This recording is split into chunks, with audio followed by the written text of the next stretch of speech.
Сайн байцгаана уу? Та нартай энэ өдрийн мэндийг хүргэе. За өнөөдөр шинэхэн Буйнагийн болгонгаараа маш гоё эмэгтэйтэй та нарыг уулзуулж байна. За намайг бас урагшаа өөрийгөө хөгжүүлэх те мотивац өгдөг, урам зориг өгдөг Монголын мань бас маш гайхалтай, мэдлэг боловсралтай, дайчин бүсгүүтэй та нарыг уулзуулж байна. За тэгээд инх сайхан маань өөрийгөө бас манай анх үзэж байгаа хүмүүс танилцуулбал. За баярлалаа. Тэгээд өнөөдөр нэг дээл өмсч ирсэн. Буйнагийн болонд их онцлогтой орох хэрэгтэй гэсэн бид анх удаа ингээ үндэсний хувцсыг өмсөж подкастэнд орж байна. Гадны нэвтрүүлгүүд би нөгөө дээл өмсч ер нь баг орж үзээгөө зөв тайзан дээр л их дээлтэй гардаг. Тэг их сонирн байна. Бие барих болоо гэж бодож байна. За цэнцэж суугаад уу. Цамцаагаад ер нь Монгол дээлч их сайхан штэ тий. За намайг инх сайхан гэдэг би Impulsoft мэдээлэл технологийн сургуулийн хамтран үүсгэн байгуулагч. Тэгээд Women in Tech хэмээх дэлхийн хөдөлгөөний Монгол хариуцсан захирлаар ажиллаж байгаа мөн нэгдсэн үндэсний байгууллагын бизнесийн коуч хүн байна. За маш сонирхолтой сэдвүүд байгаа. Тэгээ өнөөдөр би тэр яг тусгаарлан манай пэйж дээр бол их хвчлэн асуулт биштэй бүсгүүчүүд маань бага насны хүүхэдтэй ээжүүд тий өөрийгөө хөгжүүлэх сонирхолтой. За ийм залуу охтууд хүртэл зөндөө байдаг. Тэгэхээр өнөөдөр бид хоёр хиймэл оюун ухаан гэдэг сэдвээр ярих байгаа. Яагаад гэхээр одоо дэлхийн нийтээр хиймэл оюун ухаан гэдэг маш их одоо сонирхож чинь, сурж чинь, шин зүйл өдөр болгон гарч чинь тий. Тэгээд заримдаа хитрхийх мэдээлэл донд бид нар хаанаас эхлэх вэ, яах вэ гэхэд огт мэдэхгүй байгаа. Тэгэхээр манай инх сайхан маань одоо аль хэзээ хиймэл оюун ухааны сургалт ордог тий. Бүр сургуульд нь хүртэл тийм одоо сурагчдыг бэлдэж гаргадаг хүний хувьд ер нь ингээд хиймэл оюун ухаан гэж яг юу гэлээд байгаа юм бэ те энэ яг биднэрт хэрэгтэй юм одоо зарим нь хиймэл оюун ухаан хүнийг орлох нь аюултай гэж одоо зарим нь хэлж байна. Тэг ялангуяа одоо залуу ээж хүмүүсийн хувьд эмэгтэйчүүдийн хувьд энэ хиймэл оюун ухаан хэрэглэх ёстой юу ер нь? За хүн төрлөخت нь нөгөө хөгжлийн үе шатууд гэж байдаг шүү дээ. Хүн нэгтлээсээ чулуун зэвсгийн үе болоод чулуугаасаа төмөрлөө ороод те төмрөөсөө цахилгаан руу цахилгаан ингээл хаж үйлдвэрч гэдэг юм уу. Ингээд хөгжиж явж байгаад одоо бидний хөгжлийн дараагийн хэлбэр бол хиймэл оюун гэж нэрлсэн. Тэгэхээр юу гэж ойлгож болох вэ гэхээр одоо гараараа гэ хадлан газар тариа ногоо тарьдаг байсан хүмүүс өөр ингэсэн одоо зэвсэгтэй болчлаа тий ингээд газраа тоног төхөөрөмжтэй болоод тэгээ овоо гайгүй ингээд явжсэн чинь нэг хүн ирснэ. Яагаад та нар ингээд одоо төмрөөр ингээд яагаад байгаа юм бэ? Газар шороонд их муу штэ. Гараараа л хийх ёстой гэж хэлэнгүүт нөгөө хүмүүс нэг хэсэгтээ үгийн сонсоод гараараа явжсанаа ер нь их одоо тариалалт их хурдан нөлөөлөх юм байна. Хүний хүчээр хийснээс ингээд анжсаар төмрөөр хийчих юм бол хурдхан шиг хийгээд ургацаач арай авах юм байна мэдэж байгаа. Илүү ашиг хүртэх нь шүү. За тэгээ байжгаад дараагаар нь одоо тог цахилгаантай эсвэл илүү өөр бүр сонирхолтой ингээд тоног төхөөрөмжтэй болоод ирэхээр хизээч бид нэр эргээгээд нөгөө гараараа газар ухаж яснаа сандаггүй мартчихсан байдаг. За эсвэл бүр тэр тухай бодох ч одоо боломж байхгүй тийм цаг үе байдаг тийм. Тэгэхээр хиймэл оюуныг бид юу гэж ойлгож болох вэ гэхээр дээхэн үед өвөө эмээгийн маань үед мэдээлэл дамжуулна гэдэг бол мороор явдаг. Машинаар явдаг, амнаас ам дамждаг. За тэгээд цахилгаан холбоо хөгжсөний дараагаар утас орж ирдэг. Тэгээд дараа нь бидний үед интернет, компьютер орж ирсэн шиг хиймэл оюун ч гэсэндээ бидний амьдралд орж ирж байгаа амьдралын нэг цоошин давалгаа хөгжлийн нэг хэлбэр гэж ойлгож байна. Тэгэхээр хэрэгтэй юу гүй юу гэж маш олон хүн асуудаг. Ялангуяа мундаг багш нар хүртэл ингэж асуудаг тий. Тэгэхээр бид энэ одоо хэрэггүй гэж хэлээд ч одоо буцхаасаа өнгөрсөн тийм хөгжлийн ийм сонирхолтой 90 үе рүү хүндрэлтэн аль хэдийн хөл дүрээд орчихсон. Тэгэхээр ээжүүдэд одоо хамгийн ойр жишээ гэх юм бол будаа агш агчаар жишээ аваа тийм. Одоо биднийг жоохон байхад тогоон дээр одоо ус будаа хийгээд ингээд гал дээр багшуулдаг байсан тий. Тэгэхээр тэр будаа агшаахын тулд бид их ингээд толгоогоо ажиллуулаад тий.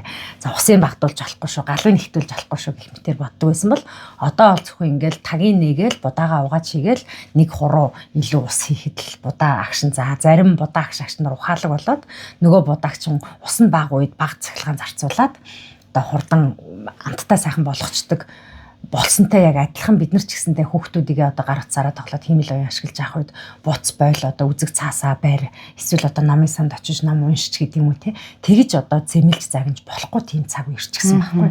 Тэгэхээр бид одоо мянга муу болохгүй гэж хилээд ч одоо нэмэргүй болохоор аль болох энийг сонирхож судалж хурдан хэрглэж ядаж одоо хэрглэж айхтар гавдгуу маа гэхэд ер нь яаж ажилтгийг нь анхаарч мэдэж авахгүй болвол энэ маань өөрөө бидний одоо оролцоог өөрсдийгөө маш хурдан хөгжүүлээд бид хиймэл оюунаар бүтээсэн бүтээл эсвэл хүний ухаанаар бүтээсэн эсвэл хиймэл оюунаар гаргаж авсан мэдээл хүний оюунаар гаргаж авсан мэдээллийг ялгаж салгаж болохгүй чадахгүй тийм цаг үе ирнэ. Тийм үед хэн энэ бүхнийг ядаж ингээд ялгаж салгаж анзаарч ойлгох гэхээр хэрглэж исэн хүмүүс л одооноос эхлээд хэрглэж оролдож байгаа хүмүүс л тий дадсан хүмүүс л энэ хиймэл оюунаар хийсэн зүйлээ энэ хүний хар хийсэн зүйлээ энэ хиймэл оюуны тусламжтайгаар хүний хөгжүүлсэн бүтээл юм гэж анзаарч харах байхгүй. Тэгэхээр хэдүүлээ нөгөө хэрэгтэй хэрэггүй гэдэг яриа үүнээс хойш. Одоо тэгэхээр ер нь бол хэрэгтэй хэрэггүй гэж ярихаасаа илүү яаж би энэ зүйлийг ухаалгаар өөртөө ашигтайгаар ашиглаж сурах вэ? Тэгснээрээ бид нар дэлхийн хөгжил те хүний одоо ингээд юм маш гоё тийм нэг хөгжингүй тэр нэг бас нэг шинэ үе рүү орох юм байна. За тэгэнгүүт одоо ингээд хаанаас эхлэх вэ? Яаж ашиглаж эхлэх вэ? Одоо ингээд өдөр болгон мараг шинэ юм гарч штэ тийм ээ.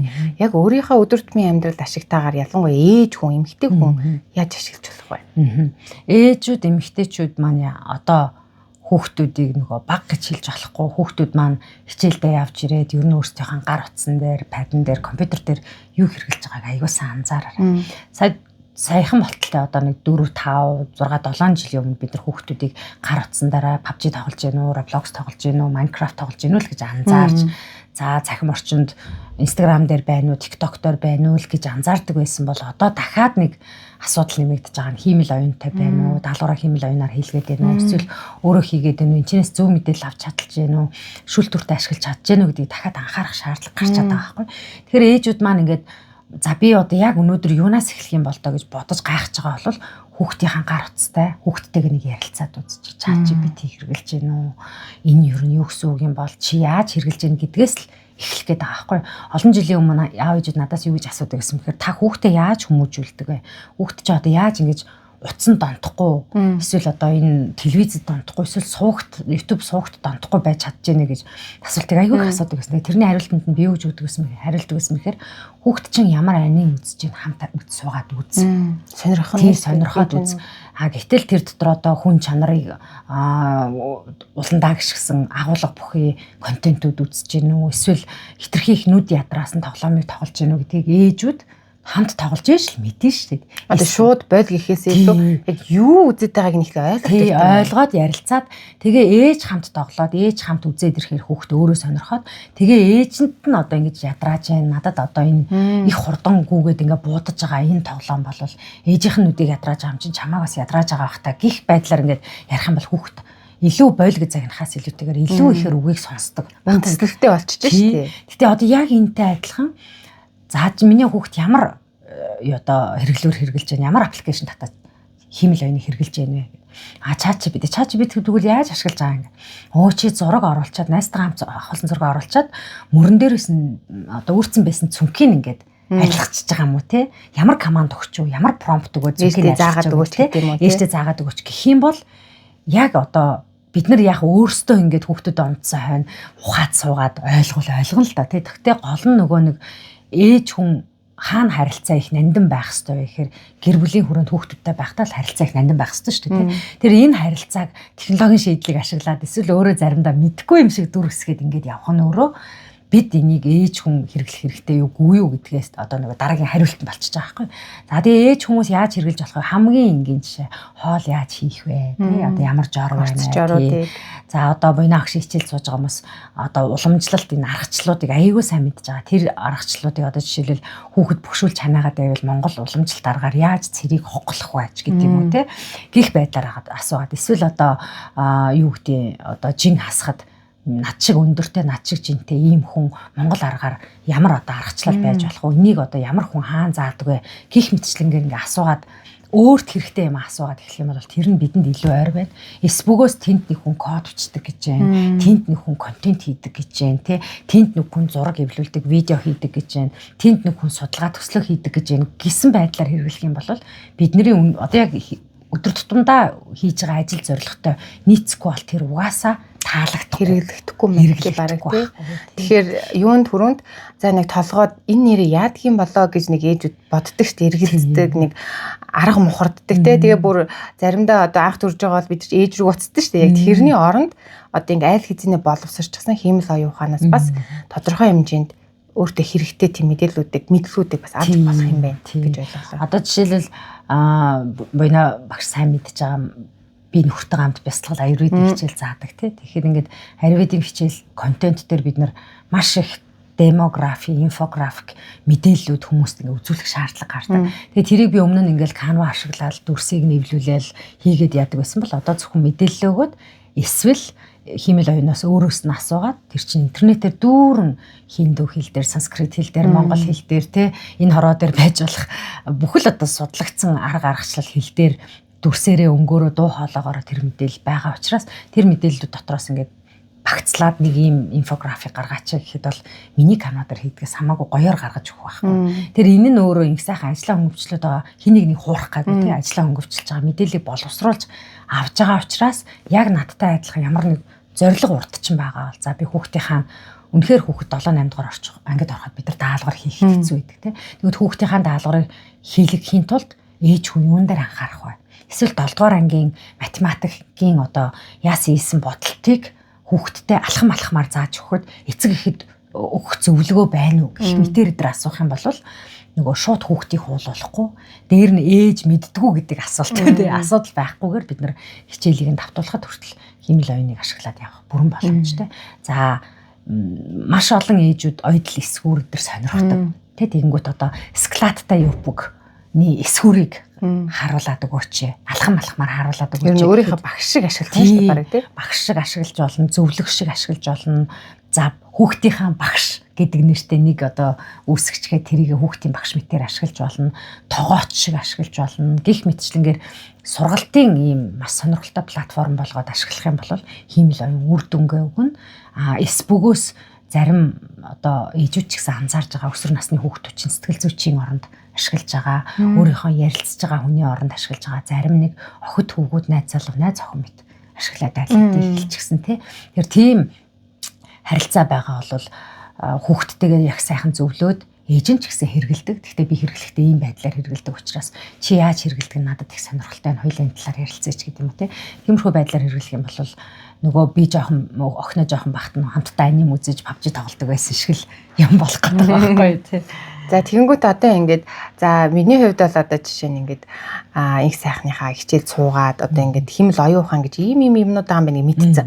Гэтэл огт ашиглаж үзээгүй хүмүүс ч одоо энэ хаана одоо юу гэдэг одоо оюун ухаан байгаа тийм тэрийг нь хаашаа орох ямар платформ руу орж ингээд ашиглахын гингүүт одоо өөрийнхөө өдөр тутамдаа түгээмэл ашигладаг тийм эсвэл одоо анх ашиглах гэж байгаа хүн хаашаа орж энтэй ингэж холбогдох юм бэ гэдгийг хэлдэг бол хамгийн түгээмэл хэрэгэлдэг одоо манай монголчууд хиймэл оюун гэхээр ард нь явдаг нэг үг ChatGPT юм тий. Тэгэхээр ChatGPT маань одоо хүндрэлтний хэрэгцээнд, олон нийтийн хэрэгцээнд гарч ирээд маркетинг хийгээд явж байгаа монгол хэл дээр бас сайн ажиллана.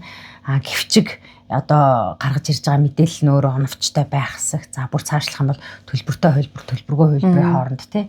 Гаргаж ирж байгаа илэрч хариулт тэр дүн шинжилгээ хийж байгаа нь үнэн бодит байх нь бас одоо асуудалтай байдаг бол манай монгол залуучуудын хөгжүүлсэн игүүнийг гоё аппликейшн байна тийм. Игүүний бол ялгаагүй тэр цаана модель ажиллаж байгаа гарч ирж байгаа мэдээллөөрөө үнэн зөв 100% байх албагүй ч гэсэн яруу сайхан монгол хэлээр мань гарч ирж байгаа учраас ээжүүдэд их ээлтэй хэрэглэхэд их айтайхан байдаг учраас ChatGPT гэхээсээ илүүтэйгээр монгол ээжүүдийн бүх ээжийн гар утсанд игүүний чат гэдэг аппликейшн байвал тий одоо багшийн туслахаар хэрэглэж болно. Өдөр тутмынхаа одоо ажил илүү монгол хүн зориулсан биш үү? Монгол хүн зориулсан болохоор хэрэгтэй. Яагаад тэгэхээр тэнд одоо оруулсан материал, тэнд уншуулсан тэр модулийг сургахад хэрэгэлсэн материалуудад Монголын ардын аман зохиол, Монголын ардын уламжилт ангаа ухаан гэх мэт маш олон мэдээллийг монгол хүний ертөнцөөр бүтээсэн тэр бүтээлүүд бичгэн хэлбэрээр дүрсэн хэлбэрээр дун хэлбэрээр бүгд орчихсон байгаа учраас монгол хүн хэрэглэхэд их ээлтэй. За зөвхөн чатлаа зогсохгүй бид нар чинь зөвхөн ганц чатны одоо аппликейшнаар бүх асуудлыг шийднэ гэсэн үг биш тий.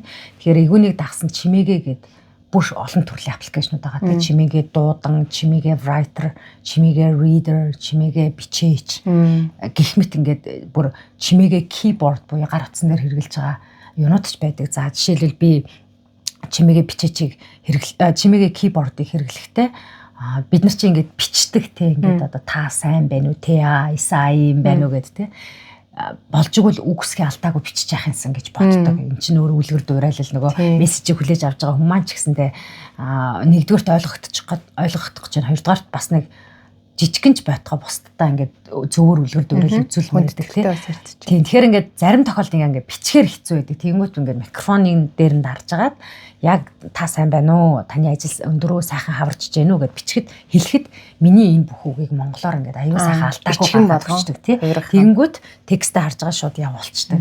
Тэгэхээр яаж гэнэ үү? Миний энэ ярьж байгаа ямиг бичиг болгоод хөрвүүлээд явчих. За энэ маань зөвхөн бид нар ч ихтэй хөгжлийн бэрхшээлд иргэдэг ч сайн хэрэгтэй байдаг учраас иймэрхүү Монгол ийм хэрэглээнүүд байгаа учраас яаран гадны нөгөө үн төлбөртэй юмнуудыг хэрэглэж яхахаасаа өмнө Монголын хаануудыг хэрэглэх юм бол үн төлбөргүй ашиглаж болно тийм ээ. Бүгдийг нь үн төлбөргүй ихний ээлжинд ашиглаж болно. Игүнээ ч гэсэндээ ихний ээлжинд бол үн төлбөргүй боломжийн илэр цайлтуудыг шинжилгээнүүдийг гаргаад өгдөг. За цаашлаад ингээд бүр энийг ингээд сонирхоод явъя гэх юм бол Gemini, ChatGPT, за супер эйжентүүд байна. Ер нь хиймэл оюуныг яах гэж юунд хэрэглэж байгаа вэ гэдгээс шалтгаалсан маш олон төрлийн платформ. Тэгэхээс биш ChatGPT бүгдийг хийнэ гэсэн үг биш тийм. Игүнээ бүх хариултыг өгнө гэсэн үг биш байхгүй. Тэгэхээр өөрийнхөө бас онцлог нөгөө сурч байгаа зүйлдээ тааруулаад тухайн платформуудыг сонгоод явж болох нь. За сая энгийн гэхэд ямар ч ийсэн одоо ChatGPT юунэ гэд Монгол залуучуудынхайг бас хэрэгж үзвэл монголоор ингээ харилцаад явхад ялангуяа хүүхдэд ч гэсэн их хэвтэй юм байна. Хүүхдийнхээ настангуудад бас хэцүү тийм байна тийм. Настангууд ч бас ингээд яг үнэндээ бидний ингээд ач гучаа хараад гэрт байж байгаа ч гэсэн их үүддэг. Үнэн зөв мэдээллийг авах юмсан гэж боддог. Ядчил энэ хүүхдүүдийн ашиглаад байгаа энэ гар утсыг нь бас нэг ашиглаж сурах юмсан гэж бодоод яг настангуудынхаа гар утсанд эгүнийг татаад өгчүүл ингээ ярилцаад идэм билээ аюу хөөрхөн. Тэгээд яриад ингээд өөдөөс нь хариулаад ингээд тэр нь өөрсөд нэг сонирхолтой санагддаг. Тэгээд настай хүмүүс эргээгээд энэ нөгөө монгол залуучуудын хийсэн юм хэрэглэнэ гэдэг маань тэд настангууд чинь нэг настай хүн чинь нэг том номойсан байхгүй. Тэгээд тэр хүмүүсийн тий асууж байгаа асуултууд их зөв буцаагаад энийг чи ингэж хэлдэггүй маа энийг ингэдэг шүү дээ гэдэг ингээ харилцсан яриан дотроос нь нөгөө модель маань суралцж идэг учраас олон настай хүн хэрэглэх тусам энэ модель улам ингээ чадвах чинь баяжих нь шүү дээ. Баяжин одоо улам том болно гэхүүдээ тий хүүхэд илүү монгол хэл дээрээ байхгүй. Тэгэхээр ер нь монгол хүн болгонд энэ монгол хэмэл оюун ухааныг төрүүлж ашиглаж хэлмээр юм байна шүү дээ. Тэгжээж бас энэ систем нь хөгжих нөгөө цахим орчинд монгол хэлээрх тэр мэдээлэл ингэж баяжиж гэсэн хүүхдүүд маань хүрэхтэй ч гэсэн их гоё болохоор юм байна. Одоо жишээлбэл гэрийн хоймор гэж юу вэ? Одоо хатарч гэж юу вэ? Үүд гэж яагаад унь их чухал вэ? Яагаад баг нь хоёр үдийн ч гэдэг юм те. Ингээл сонирхолтой асуулт асуухад гарч ирж байгаа хариулт маань өөрөө зөв биш болвол өгшүүлж ингээд яриа л юм те. Яагаад одоо хаалга алдалж болдоггүй юм те. Яагаад багны голоор гарч болдоггүй юм ч гэдэг юм уу. Иймэрхүү зүйлийг ингээд буцаагаа сургаад яваад ах юм бол баг насанд хүрсэн эсвэл одоо тэтгэврт гарсан хүн болгон эгүүнээ чаталдаг болох юм бол энэ модель маань маш хурдан сураад буцаад эний чинь үеийн үедээ л бид нар энэ моделийг хэрэгжилж авч явах учраас өөр хүүхдэд маань хэрэгтэй. Яагаад би ийм ам бардам хэлж яана гэхээр энэ өөрийнхөө Монголд ийм хиймэл оюуны моделийг хөгжүүлсэн дэлхийд дахинда өөрийнхөө хэл дээр хөгжүүлсэн улс орн бараг байхгүй. Дэлхийд дээр ерөөсөд гарын 10% багтах өөрийнхөө хэл дээр одоо ингэж маш бага зардлаар маш их хүч хайж олон жилийн хугацаа зарцуулж хөгжүүлсэн модель байдаг учраас эгүүнээ маань бусад энэ устдаж үгүй болох гэж байгаа хэл соёлууд одоо эгүүнээгийн энэ кодыг алгоритмыг ашиглаж өөрийгөө хөгжүүлэх бүрэн боломжтой. Тэгээ маш олон улс үндэстэнүүд өөрийнх нь хэл устгах гэж байгаад их санаа зовж байгаа. Хэлтэй хамт соёл авлага болдог тийм. Тэгэхээр хэлээ авж үлдэнэ гэдэг бол соёлоо авж үлдэхний хэлбэр. Тэгэхээр ямар нэг моделийг өөрийнхөө хэл дээр хөгжүүлж чадна гэдэг бол тэр хөгжүүлэн амнаас ам дамжаа явж байгаа ардын аман зохиолуудыг авч үлдэх ганцхан л боломж. Тэрийг ч гэсэн оруулж болох нь шүү дээ. Бас тийм системдээ оруулж болно. Аудио хэлбэрээр ч оруулж болно, харилцан ярилцаж болно. Одоо жишээлбэл чи эрхийн мэргэний үлгэрийг мэдэх үү гэж асуудаг ч юм уу. Тэ би эгүүнээс эрхийн мэргэний үлгэрийг асуугаад маш сонирхолтой яриа өрнүүлж байсан. Яагаад тэгэхээр би Тайванд сурч байхад эрхийн мэргэний үлгэрийн ангийнхантаа хятад хэл сурч байхдаа ингээ хятадаар ингээд ярьж байхад эргүүлээд одоо нэг хүн надаа бидэнд ч гэсэн ийм үлгэр байдаг. Гэхдээ 7 нартай биш. Бас 3 муран нартай илүү дээ. Дэлхий дээр 3 нар бий болоод нэг баатарлаг хүн ингээд харваж биш. Бас нэг арай өөр аргаар энэ нарыг ингэж байхгүй болгож ганцтай үлдэж ихтлэх юм аа. Яасан гэхээр энэ өөрөө нөгөө ганцхан Монголын үлгэр домог биш. Дэлхийд дахинд л байдаг одоо юм нөгөө зүүрлэх байгалыг хайрлах байгаль нар гэдэг чинь цор ганц амьд тэтгэж амьддаг зүйл гэдгийг ойлгуулж ирсэн юм философи явж байгаа байхгүй. Тэгээд ингээд игүнээс энэс одоо яг ийм эрхийн мэрэгний үлгэр өөр үндэстэн соёл байгаа юу гэхэд яг байгаа. Одоо ийм хэлбэрт энэ хэлэнд энэ улсад ийм хэл дээр ийм үлгэр байдаг. Бүр одоо хавай энэ Полинез улсуудад хүртэл энэ үлгэрийн өөр хөлбөрүүд байдаг ч гэдэг юм уу. Гих жишээгээр ингээ гарч ирэх нь өөрөө бидэнд их сонирхолтой. Энийг бид нар нэг угсаатан зүй ном ч юм уу эсвэл үлгэр домгийн тухай номыг энэ урталтайгаа номынд очиод уншиж л ойлгох байхгүй тий. Тэгэхэд бүхэл бүтэн ингээд модель дотор мэдээллүүдийг ингээд цуглуулж бидэнд гаргаж өгч чадчихна гэдэг бол цаг хугацаа гэж байгаа юм.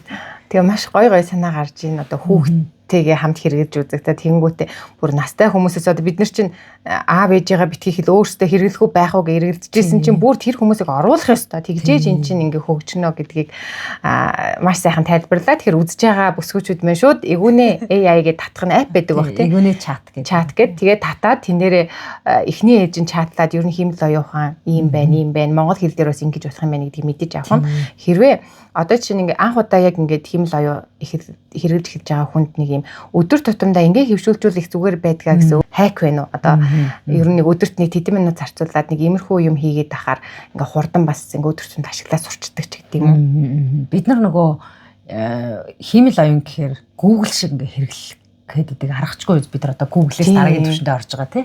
За ингээ шууд одоо ааруул яаж хийх вэ гэж асуугаал. Тэр нь өөрөө хэрв ингээд Google миний урд ингээд хүн хэлбэрээр сууж исэн бол их л онцгүй асууж байна те. Минь тусч байхгүй. Тэгэл хөш харуул яаж хийх гэж те. Тэнд ямар сэтгэл хөдлөл байхгүй те. Гэтэл энэ химэл оюун гэх зүйл чинь одоо бид нар зүгээр л одоо бүгд найрамд хятад ард улс цагаан сараа хийхдээ хоёрхан нэгэн жилийн хугацаанд роботууд нь хэрхэн хөгжсөнийг бүгдээрээ харсан тийм нэг нь өмнөх жилд нэг 5 эргүүлсэн байх роботууд байсан бол тийм энэ жил бол одоо нугарч хугараад хошин шогдоод орж ирээ тийм хошин шогийн жүжиглээд дуучин дуулж яхад наан нь хундагтай одоо вино аягалж өгөөд тийм ингээд байж ах жишээ тийм тэгэхээр энэ бүхний цаана юу ажиллаад байгаа вэ гэхээр ялгаагүй нөгөө модулууд л ажиллаж байгаа. Тэгэхээр энэ бидний гэрт нэг өдөр 2 хөлтэй 2 гартай болоод орж ирнэ. Тэгэхээр энэ тэр одоо ингээд тоног төхөөрөмжөд програм хангамж болоод суурь нь болоод бидний амьдралд орж ирэх юм бол анханасаа бид нар одоо утсан дээр байгаа хэлбэрийг нь л хэрэгэлж сурах гэдэг шүү дээ. Тэгэхээр энэ модель учраас бид мухай харьцуул мухай юм сурна төрөв хэлсэнтэй үлгэр домог яриад үгийн засаад тэгдэг зөв мэдээлэл орох тусам зөв сурдаг байна шүү. Хүн шиг харьцах нь шүү. Тий. Тэгэхээр энийг юмс гэж ойлгохоос илүүтэйгээр ухаан гэж ойлгоод сайхан харилцаж мэдлж би бол байнга л өглөө олгон туслахтайгаа мэдлж одоо ингээд надад их айтайхан илэрч хариултыг эсвэл одоо даалгавар өгөхөд айтайхан гүйцэтгүүл би урамшуулж те чи ямар мундаг юм бэ те баярлаа чиний энэ одоо чадвар чи их сайн байна. За зарим тохиолдолд алдаа гаргахыг үгүйсэхгүй ягаад гэхээр эн чинь сурж байгаа модель. Тэгэхээр н одоо чи энэ дээрээ алдаа гаргасан шүү би чамайг ийм юм яг хийж чадах байх гэж бодсон чи хийж чадсангүй чи энийг өөрөө хийж чаддгүй гэдгээ мэдхүүч гэдэг юм. Тэгэл харилцан яриа өрнүүлээд явах үед дараа надтай харилцах үедээ тэр чинь би өөрийнхөө л имэйл хаягаар нэвтэрч орж байгаа учраас намайг л гэж ойлгож байгаа шүү дээ тий. Тэгэхээр дараа надтай харьцахдаа энэ төрлийн мэдээллийг нь ингэж боловсруулах хэрэгтэй байна, тех хэрэгтэй байна гэдгийг өөрөө ингээд надаас сураад бүрэн явах боломжтой учраас харилцаан дээр анхаарч байгаарай. Тэгээд нэг одоо чатаас маш олон төрлийн асуултыг битгий асууж байгаарай. Тэгэхээр одоо үргэлжлүүлээд олон юм асуухгүй нь хольж асууж болохгүй гэсэн үг. Жишээлбэл өглөө одоо нэг л одоо хоолны тухай асууж байгаа бол тэр химэл оюуны тухайн пэйжийг өөрийнхөө тогоож туслах гэж ойлгож байгаа бол хоолны тухай мэдээллийг асууж байх юм бол тухайн пэйж дээр одоо надаас сурж ийн гэсэн үг. Надтай хамт тэр хөгжиж байгаа учраас нэг удаа цовин хийх мэдээлэл өгсөн бол дараа нь цовингаа хэрхэн баяжуулах тухай мэдээллийг дандаа санал болгодог те. За дараагийн дахиад нэг пэйж нэгээд пэйж гэдэг маань шинээр одоо хуудас нэгээд асуухтаа хүүхдийнхээ даалгаврыг хийлгэж байгаа юм битэр. Тэгээ хуудас болгондоо тоогоочийн туслах те эсвэл одоо багш сэдв нь өөрчлөгдөх бүрт шинээр ингээд пэйжүүд нээгээд яваад байх юм бол нүүр нээж байгаа шинээр чат үүсгээд байна. Ингээд тэр чинь асаатаа байгаа те тэрэн дээрээ дахиж нэгийг одоо нэмэх чат гэж орж байгаа бол тэрнтэй тусдаа нэр өгөө тэгээд дүрээр нь ялгаад явах юм бол цаад одоо алгоритм айхтар төөрөд сүд болдгоо махад бид нар өөрсдөө төөрөх байхгүй юу. Тэгээ энэ чинь өчигдөр би юу асууж илаа. Гулаа шаач хийх үгжээс өнөөдөр хаагаагүй байсан бол тий өнөөдөр одоо хүүхдээ хамарнаас цус гарахад яаж таах вэ гэд асуугаад байвал нөгөө нэг алгоритм маань энэ их л одоо орон гарan төрлөө ээж байна да гэж боддог тий. Тэгэхээр их ингээд эмх цэгцтэй хэрэглээ сурчих юм бол энэ юутай би зүүрлүүлж хэлэх вэ гэхээр одоо жишээлбэл бид хүүхдийнхаа ингээд хувцсын шүгээг янзлахтаа энэ хэсэгт нь цамц хэсгийг, энэ хэсэгт нь дотор өмдийг, энэ хэсэгт нь оймс хэсгийг гээд ялгадаг үстэй тий. Яг тэрнтэй адилхан энэ хэсэгт маань одоо сургалтын хэсэг, энэ хэсэгт маань миний амьдралын хаак, энэ хэсэгт маань эрүүл амьдралын зөвлөгч гэдэг юм уу тийм байдлаар хэлчих юм бол өөртөө ч амар, өрөөлт ч амар байх юм байна тий. За маш гоё зөвлөгөө өгсөнд баярлалаа. Тэгээд та нар маань бас энэ сэдвэр те битээр бол одоо амсна гэдэг шиг л ингээд ярил дөнгөж ингээд энэ яриагаар бүгдийг нугасаа ярих боломжгүй. Гэхдээ эдгээр зүйлсээ бас хэрэгжүүлээд ямар байсан тухай комент хэсэгт бичээрэй. Мөн илүү дэлгэрүүлж сурахыг хүсэх юм бол те Улаанбаатарт байдаг, за Улаанбаатарт ойрхон байдаг ээжүүд маань ирээд оролцох боломжтой Women in Tech Mongolia гэдэг маш гоё том яг энэ хиймэл оюун ухааны сэдвээр суурилсан те гоё тийм арга хэмжээ болгож байгаа. Тэрийгээ бас ээжүүд хилээд өгчвөл надад бол бас л яг их орондоо их хэлээрээ ингээд эдгээр зүйлсийг сурна гэдэг бол бас л гоё орчин үеийн те дэлхийн ертөнц хаана явж байна гэдгийг сурах гоё боломж юм шиг санагдаад байгаа. 3 сарын 27-нд бид нар тусгаар тогтнолын ордонд жил бүр зохион байгуулдаг Women in Tech үндэсний арга хэмжээнийхээ энэ жилийн арга хэмжээг зохион байгуулах гэж байгаа. Бид 8 дахь жилдээ зохион байгуулж байгаа. Тэгээд жил болгон бид нар нэг сэдвийг барьж авч тэр сэдвийнхаа тухай ярьдаг. Тэгээд энэ жилийн сэдв маань Women in AI буюу хэмэл оюундах эмэгтэйчүүдийн оролцоо гэсэн сэдвээр байгаа. Тэгээд яг мэрэгжлийн салбарын экспертүүд ирээд одоо жишээлбэл маркетинг хэмэл оюуныг яаж хэрэглэдэг, улс төрт хэмэл оюун юу нь яаж орж ирсэн, за бизнес эрхлэхэд хэмэл оюун яаж орж ирсэн, сургалтанд яаж орж ирсэн гэх мэтчлэн байдлаар ингээд одоо салбарын манлайлж байгаа энэ сэдвэр бас дөрвтэй юм хийсэн бүсгүүчүүд маань ирээд өөрсдийнхээ туршлагыг хуваалцсан. За дээр нь одоо миний хувийн зүгээс явуулдаг хэмэл оюуны онлайн хичээл. За миний онлайн хичээлд явж байгаа хүмүүсийн 80% нь эмэгтэйчүүд идэг. Тэгээд тэр дундаа залуу охид эмэгтэйчүүд маш их суудаг. Одоогийн байдлаар 3000 гаруй хүн сургалтанд суудсан байна. За тэгээд дээр нь бас нэг сонирхолтой юм 10% нь тэтгэвртэй гарсан ах ихнэр суудаг. Ах ихнэр бүр хөнгөлөлтөд орж ирдэг. Тий. 50% хөнгөлөлтөд орж ирдэг. Тэгээд маш их асуулт асуудаг надаас энийг би яах гэсэн ингээд. Тэгээд ууггүй асууж байгаа хүнд багш нь ч гэсэн ууггүй хариулах дуртай. Яагаад тэгэхээр оролдлого сайт оройдно гэдэг гоё үг байдаг. Тий. Оролдоод л байгаа хүнд угаасаа бүх багш дуртай байдаг тий. Тэгэхээр тийм хичээлүүд явж байгаа учраас та бүхэн хичээлийн дэлгэрэнгүй мэдээлэл авах хүсэх юм бол буйна агш руугаа бичиж буйна агш маань линкүүдийг нь доор тавиад би YouTube-ийнхаа тайлбар хэсэгт та нартаа эдгээр холбоосыг болон инх сайхныхаа бас Facebook хаягийг нь тий ингээд оруулчих. Та нар маань тэндээс ороод бас саяны ивентийн талаар тий сургалтын талаар мэдээлэл аваараа би бас сууж исэн маш үнэхээр үр өгөөжтэй сургалтуудыг нэг зэгцтэй мэдлэг авахд хэрэгтэй байдаг. За тэгээд үргэлжлүүлээд одоо манай ээжүүд маань ингээд өөрийгөө хөгжүүлнэ гэртгэнгүүд нэгдүгээрт ингээд эрүүл мэнд одоо эрүүл хоолтой холбоотой зүйлийг их асуудаг. За нөгөө тал нь болохоор хэл сурах. Одоо ерөөсөө бид нар ингээд нэг зүйлийг сурах гэхэд ихэвчлэн англи хэл дээр байгаад байдаг. Тэгээ ялангуяа бид нар Монголд олж болохгүй олон улсад зэрэгцэж ингэж хөл нийлүүлж явахын тулд гадагшаа гарахын тулд наанчил гаднаас юм оруулж ирэхийн тулд гэв тэ. Тэнгүүд хэл яа сурах вэ гэдэг асуудал маш их өргөн байдаг. За тэгэнгүүт ээж хүн яа сурах вэ? Дээрээс нь өөрийнх нь хувьд одоо 3 хэлийг те англи за их хэл монголоор орчин. За тэгээд эндээсээ гадна англи, япон, хятад хэлийг бүр ингээд их хэл шиг төгс эзэмсэн. Тэрийгээрээ бас ингээ олон улсад бүр улсаа төлөөлөөд ингээ мэрэгжлийн төвшөнд ингэж ажилладаг хүний хувьд ер нь хэлийг яа сурах вэ? Ямар арга хэрэглээд? Миний хувьд одоо англи хэлтэй. Би тэгээд инх сайхантайгаа учирснаас хойш ер нь за 2 дахь хэлийг ер нь сурах ёстой юм байна гэж маш их тийм урам зориг авсан. Тэгээд хамгийн сайхан нь ингээд энэ одоо нэг юм эмгтээчүүд те нэгээ ингэж дэмжснээрээ бид нар хамтдаа ямар гоё хөгжиж болох юм бэ гэдгийг ингээд боддоор харуулдагт нь бүр ингээд талархмаар үнэхээр тэр бол миний ингээд хайрыг татдаг зан чанар нь байгаа. Тэгэхээр манай ингээд гоё ээжүүдэд эмгтээчүүдэд маань өөрийнхөө бас тэр нэг юм ноц жорч гэдэг юм уу те надад ер нь ингээд хөвчмөр санагддаг бас гэж боддог нэг аргаасаа хуваалцвал яг энэ асуултыг бүр ингээд алхам тутамд байдаг те Facebook руу, Instagram руу өдр хүмүүс бичээд багшаа яаж хэл сурах вэ гэж аюу их асуудаг. Тэгээд би зөрүүлээд бас нэг асуултыг асуудаг. Та яах гэж хэл сурч байгаа вэ? Энэ их чухал асуулт. Нөгөө англи хэл сурах гэснийхээ 10 хэдэн жилийн ойд ирэх хүмүүс явж байдаг шүү дээ, тий. Тэгэхээр яах гэж сурах гээд байгаа вэ гэдэг чинь өөрөөс одоо шалтгааллах, өөрийгөө мотивацлах хамгийн гоё хариулт тэнд өгнө явж байгаа байхгүй. Би англи хэл сураад хүүхдийн даалгаврыг хэлэх гээд байгаа юм уу? Эсвэл англи хэл сураад нийгэмтэйгээ хөл нийлүүлж халах гээд байгаа юм уу? Эсвэл англи хэл сураад өөрийгөө карьерийн хувьд дараагийн түвшинд гаргах гээд байгаа юм уу гэд. Бүгдээрээ зөв хариулт мөн юм уу? Тэгэхээр англи хэл яг ямар түвшинд очичвол хүүхдийн даалгаврыг хэлэх гэдэг. Яг ямар түвшин өөр болчиход байна тий. Тэгээ одоо яг байгаа түвшнөөсөө яг дараагийн айл түвшинд очичвол карьер чинь дэмэгдэх гээд байгаа юм тий. Эсвэл одоо өөрийгөө хөгжсөн гэж харах гээд байгаа юм. За ингээд сая буяамаа намайг танилцуулахдаа их төгс гэж байна. Гэтэл яг төгс гэдэг бол тий яг миний хувьд бол яг ямарыг төгс гэх вэ гэхээр бид ч нөгөө хэлийг сурсныхаа хэмждэг нэг хэмжээс оноонууд байдаг бололсон шалгалтууд байгаа тий. Тэдийн одоо HSK тэдтэй эсвэл TOEFL-ийн тэдтэй эсвэл Neurofishing хэдтэй ч гэдэг юм уу тий.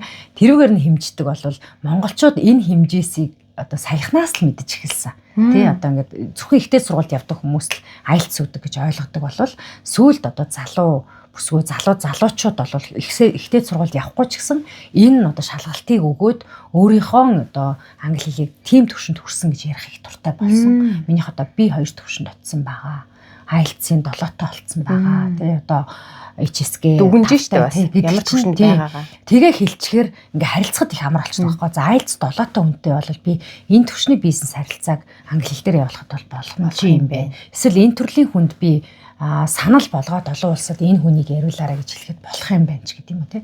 Тэгэхээр өнөөдөр одоо өөрийн чинь зорьсон байгаа тэр хэл сурахын сан гэж бодож байгаа бодолт маань яг ямар төвшин дээр очиж бол өөрийгөө сурцсан гэж бодох вэ гэдгээ өөрөө өөртөө эхлээд тодорхойлохгүй болвол дахиад нөгөө хэл сурахын сан гэж явсныхаа хэдэн жилийн ойдор хэдэн жилийн дараа очсон байхыг үгүйсэх. Одоо ихтэй хэл сурах аргуудад бүр амар болоод шүү дээ. Уг нь тий зорилгоор тодорхойлчвал хэрвээ нууц биш бол өөрөө яагаад анх нөгөө нэг англи хэл сурч эхэлж байсан. Тэгээд 2 дахь 3 дахь хэлийг сурах шалтгаан бас тухайн үедээ юу байсан юм жишээ хуваалцууд бас нэг ээжүүд мань гоё бас нэг ийм байж бас болох юм гэсэн санаа төрж магадгүй. Англи хэл бол угаасаа багасаа сурж агаад тэгээд хөдөөний хөхтэй яж татад шилжиж ирээд тэгээд өөр одоо нэг юм тусгай хөтөлбөртэй сургуульд ороод тэр маань ингээ англи хэлийг маш их шахдаг зүг байсан.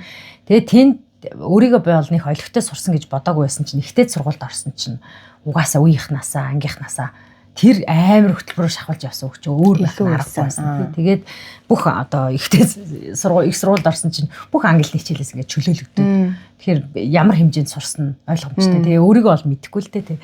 Өөрийгөө ямар хэмжээнд сурч байгааг мэдэхгүй. Тэгээ дараа нь гадны улс оронд очиод гадны ихтэй сургуулиудад оронгууд нөгөө англи хэлний мэдлэг маань арай би хизээш тэгээ шалгалт малгалт өгж үзээгүй байж байгаад очингууд харилцаад эхлэнгүүт хөө би ч бас овоо төвшөнд сурчаад явж яснаа мэдээгүй байсан юм байна тий. За тэгээд Японд очиод би ямар ч япон хэлгүй очиод хүн чинь нөгөө хэлгүй болохоор чи яг л би ингээ яг ийм дүлий хэлгүй хараагүй юм шиг болж хөрд юм байна тий. Бичсэн байгаа юм хараад ч ойлгохгүй гэдэг чинь хараагүй хүнтэй адилхан тий. Сонсоод ч ойлгохгүй гэдэг чинь би бас л одоо асуудалтай мэдрэхүүг ашиглаж чадахгүй шүү дээ. Мэдрэхүүнүүд ашиглаж чадахгүй болохоор бухимдаж эхэлдэг. Тэгээ ингээд бухимдахаар эн чинь бас сэтгэл хөдлөлийн их айтайхан хувилбар юм билээ шүү дээ тий. Өөрийгөө шахах. Тий өөрийгөө шахах юм нэг юм шар гоцоож эхэлдэг. Тэгэхээр шар гоцооно гэдэг бол юутай холбоотой гэхээр бац гидстэй холбоотой. Хүн өлсгөөрөө их хурдан сурдаг. Та нар ингээд Солонгост очиод ирсэн хүмүүс айхтар бичиг ингээл сонин монь уншаад гийгүүлэхгүй ч гэсэн ямар ч байсан яриад хоолоо олоод идсэн мэдэг. Тэр хүмүүс яах гэж яасан? өлсөд тий ажил олж хийхийн тулд солонгос хэл сурдаг байхгүй. Хэрэгцээ үүсэж шүү дээ. Хэрэгцээ үүсэж байна. Тэгэхээр тэнд асар хүчтэй хэрэгцээ эмоц үүсэж тийм эмоц үүснэ. Шарлах нь, гомд нь, уурлна. Тэгэхээр энэ дандаа нэг юм негатив байгаа. Тийм байна. Энийг юм сөрөг юм шиг хэрнээ. Тийм. Хүн уурлахаараа гэрээ цэвэрлэгдэж шүү дээ. Тэрнтэй ч адилхан байхгүй юу? Энерги үүсэж шүү дээ. Энерги үүсэж дээ. Энийг бушуухан сурчаад цалингаа нэмхийн сан. Энэ хүн одоо хилтэй хэрнээ их мөнгө олоод байгаа бол би ч гэсэн гэж бодоход л мотивац төрөх байхгүй юу? Нөгөө галцангойн хэржсэн үг санаанд орчлоо. Ямар ч одоо эрдмийг сурахад ингээд түүх үйдэг. Тэр жаахан төвгийг ингээд авчих юм бол сурж болдгоо гэдэг чинь тэр сөрөг мэдрэмжүүд мэн түүх болоод шүү дээ. Одоо тий би нэг юм ингэ чадахгүй байгаад тэрийг давахын тулд тэр мэдрэмжүүд бас тус болж юм тий. Надад их гой санагдлаа. Ягаад гэхээр нэг инээж байгаа л тий сурчих юм шиг биш. Гэтэл сөрөг мэдрэмж ч гэсэн бид нэр тэрийг хувиргуул хэл сурах мотивац болох нэ. Тэгээ зовсон хүн айгу хурдан сурдаг. Ястаа гал сурна. Юухан байна. Тэр чинь эхэндээ ингээ хөөрхи ингээ чихгүй дүлийн хүн шиг явж явжгаад 3 сарын дараа чихэн онгоо пүк гэж шууд өгүүлбэрээрээ ярьж эхлэв л те. Эхлээд нэг яас гэж ярьж байгаа л тэгээ сүүл рүүгээ тэр чинь үг чинь өгүүлбэр болно. Өгүүлбэр ч утга найруулгатай болоод алдаагүй мадаггүй ярьж эхэлдэг байх нь тий. Өчигдөр би нөгөө Японы эзэн хааны төрсөн өдрийн цаг жахлан эзэн хааны төрсөн өдөрт өргөдөөд би ч Японоор яриаггүй зөндөө одож байгаа. Тэгэл очиод хүмүүстэй яриад ингэсэн чинь нөгөө хүмүүс чи хаана ингэж яг Япон хүн шиг ярьж сурсан ингээл. Тэгэхээр би харин тийм ээ Японд байсан юм аа гэдэг. Японд байлаа гэд чи ихтэй сургууль сурсан хүн шиг бүр ингээд чи наад тоглоом шоглоом хийж байгаа хүнийг цааш нь явуулж байгаа эдэр чинь бүр ингээд дараагийн төвшөнд гарцсан байна гэхэд тэр чинь яаж байгаа гэхээр хүн дандаа уурлна гэж байхгүй. Үлсэн найз нөхөдтэй болно, тоглоом шоглоом хийн, тэр ахуй амьдрал чи орно тэгжээч нөгөө жаргонч гэдэг юм би чинь сурдаг ахын тий.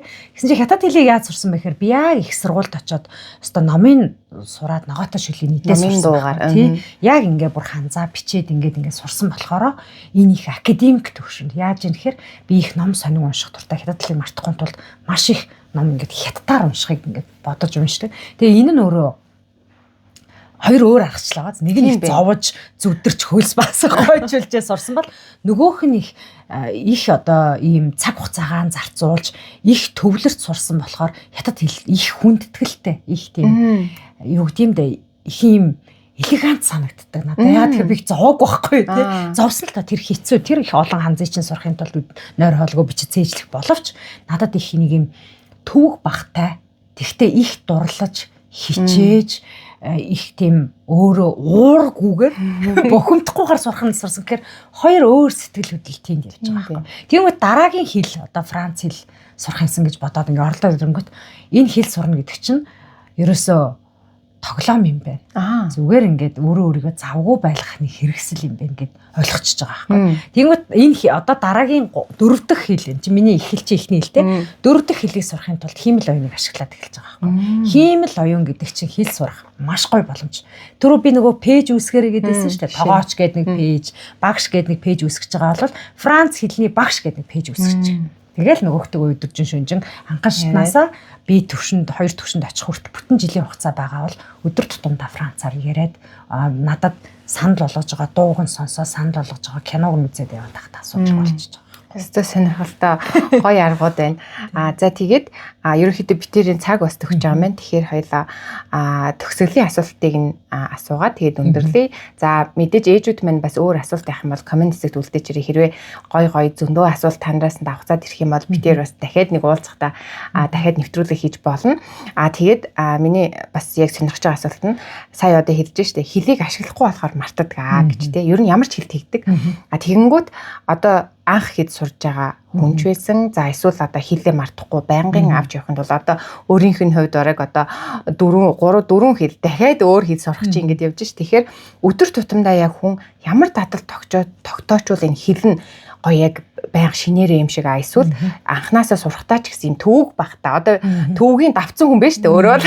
Тэгэхээр төвөгийг нарай тийм баг байлгахаар яаж сурж болох тэр нэг юм бяцхан дадлуудыг шууд хэрэгжүүлж болохоор өнөөдөр тий хуваалцвал англи хэл сурж байгаа гэл би ерөнхийдөө нэг to beat байгаа гэл ярьдаг хүмүүс тий. to be хэрэгтэй л дээ. Гэхдээ to be-гээс илүү биднэрт эн чинь өөрөө хэрэглээнд оржиж хэрэгцээ болж бидэнд эрдэн болж үлдэх гээд байгаа байхгүй. Тэгэхээр эрдэн болж үлдээхийн тулд яах ёстой вэ гэхээр яалтгүй эмхцэгц хэрэгтэй. Өдрийнхөө нэг 10 минутыг яг тогтсон хугацаагаа хилээ яг одоо академик төвшөнд сурахад зарцуулах хэрэгтэй. Ном уншдаг, дүрм давтдаг, тасгал хийдэг тий. Тодорхой байдаг бол хөргөчөө онгоолгоод нэг үзээрэй тий. Хөргөчн дотор байгаа бүх юм англиар нэрлэж чадчихэв нөө. Тий сүү тий milk bread бараар гэлээ тий. Ингээд би тий ингээд чадахгүй байгаа бол энэ борцыг өгд юм бол та тий. Dried meat ч гэдэг юм уу тий. Ингээд нөгөөхөө хайгаал AI-с асуугаал ингээд за ямар ч байсан өнөөдөр хөргөч дууслаа тий. Хөргөч дууслаа. За тэгээ хүүхдүүдтэйгээ тоглож болно. Одоо хүүхдүүд одооний энэ англи хэл ойлгодог хүүхэд гэж юу байхгүй. Тэгээ хүүхдтэйгээ за одоо чи хөргөчөнд ороод очиод дотор байгаа бүх зүйлийг нэрлээд ирэнгүүт хүүхчин зөв нэрлж ивэл хоёлаа. За маргааш нь хоёлаа бан өрөөрөг орё. Бан өрөөнд байгаа тийм. Одоо вокс савнгийн өгч जैन, усыг өгч जैन, халуун ус, хүүтэн ус те бүр одоо баас шээсийг хүртэл өгч जैन гэд яваа. Тэгээ дараагаар нь хувцсны шүүгэр өгөө орё. За дотор өмдийг өгдөө. Гадуур өмдийг өгдөө. Бугуйвчийг өгдөө, эмгийг өгдөө, малгайг өмснө гэдэг юм уу, тавина гэдэг юм уу те. Бид нар одоо монгол хэлэнд малгайг эмгийг одоо зүүн гэж ярьдаг болвол англи хэлэнд малгайг эмгийг өмснө гэж ярьдаг. Тэг яагаад ингэдэг ч юм уу те. Ингээд ирэх юм бол эн чинь дуусахгүй юм байхгүй. Тийм бэ. За тэгвэл ажил дээрээ очлоо. Нэг тэднэртэй ажлынхантаа уралдаж тоглоом тоглохгүй ч гэсэндээ те. За манаас ажлын ширээ энд байна, энэ энд байна. За би энэ цаас зүсгч чинь мэддгүй юм байна шүү дээ. Цаас зүсгчийг өгт юм бол принтерийг өгт юм бол бид нар Canon гэж нэрлэдэг боловч яг хувилагч гэдгийг өгт юм бол ч гэдэг юм уу те. Ингээд ирэх юм бол сүултээ бүр донтдог. Машин дотор орсон шиг болж шүү дээ. Тийм машин дотор орсноо машиныхаа эд ангаа нэрлж мэрлээд ингээд суугаадах юм бол эн чинь эргээгээд өөрөө хэрэгцээнд орж эхэлнэ. Тэгэхээр хиймэл оюунч байна уу, компьютер ч байна уу, гар утас ч байна уу, хэл ч байна уу хэрэглэхгүй болцсон ирдэг.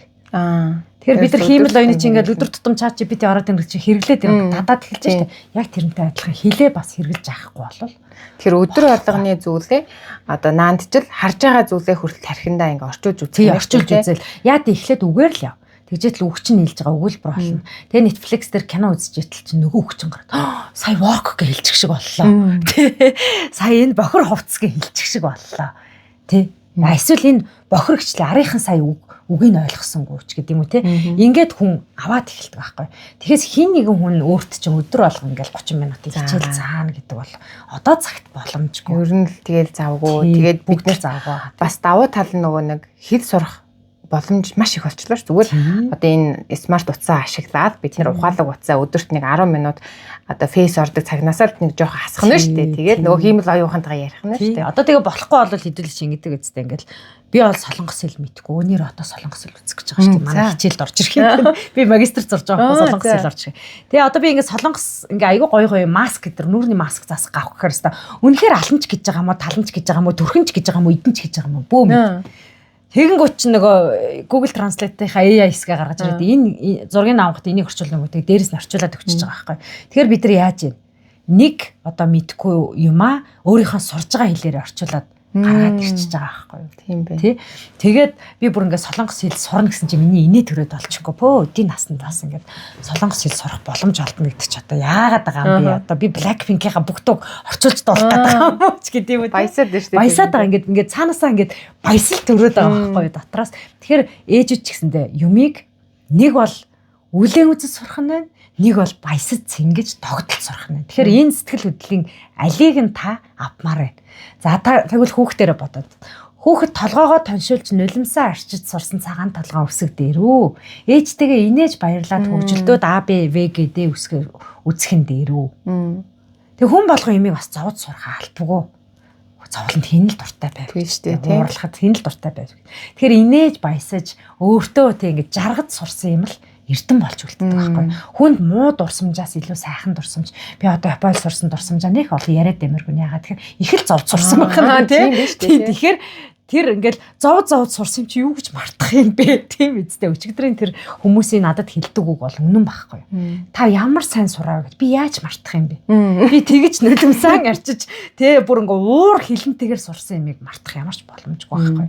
Тэгээ ард нь сурсны дараах мэдрэмж хүртэлхэнд өөр байх нь ш. Тэр хэлийг ботход тэ англи хэл одоо хятад хэлийг ботход шал өөр мэдрэмж өгсөн. Тэгэхээр одоо энэ орчин үед ийм сайхан боломжууд байгаа дээр илүү жаргаж сурах нь байна. Хүүхдүүдийг ч гэсэн тэ одоо тийм юм сур гэж зовоогоод байхаас илүү хамт сурыг тэ хөгжил баясаа инээж хөөрий гэж хийж одоо сурах нь ш. Саяхан би бас нэг нэвтрүүлэг үзчихсэн чинь нэр яг нэг ээж тэгжсэн. Би ингээд нөгөө одоо 70 эд настай амьдралдаа нэг харамсаж байгаа зүйлгээд хуваалцсан чинь хүүхдээ хитрхи хичээлээр шахаад зөвхөн хичээлээс өөр юу ч ингээд мэдхгүй ингээд дурсамжгүй үлдээчихжээ.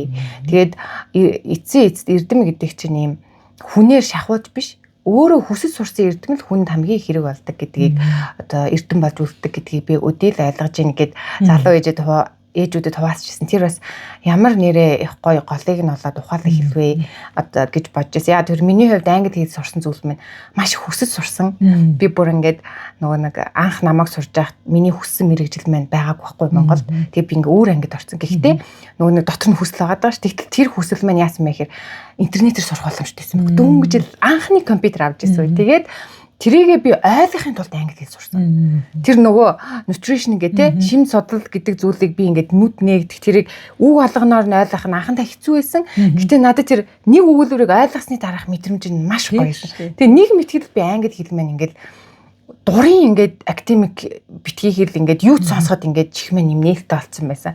Тэгэхээр тэр нэг юм одоо хэлсэн шүү дээ. Өөрийгөө мотивац болоо. Юу яагаад хэл сурмаар байгаа юм те? Энэ хэлийг сураад юунд ашиглах юм. Тэгэхгүй зүгээр би хэл сурмаар байна. Юунд ч ашиглах нь тодорхойгүй бол тэр бас сурагдахгүй нэ штэ тий. Тэгэл нөгөө хэл сурах гэснийхаа хэдэн жилийн үед эргээд уулзахгүй тулд өнөөдөр яагаад энэ надад хэрэгтэй зарим хэрэггүй гэж бодчих магадгүй штэ.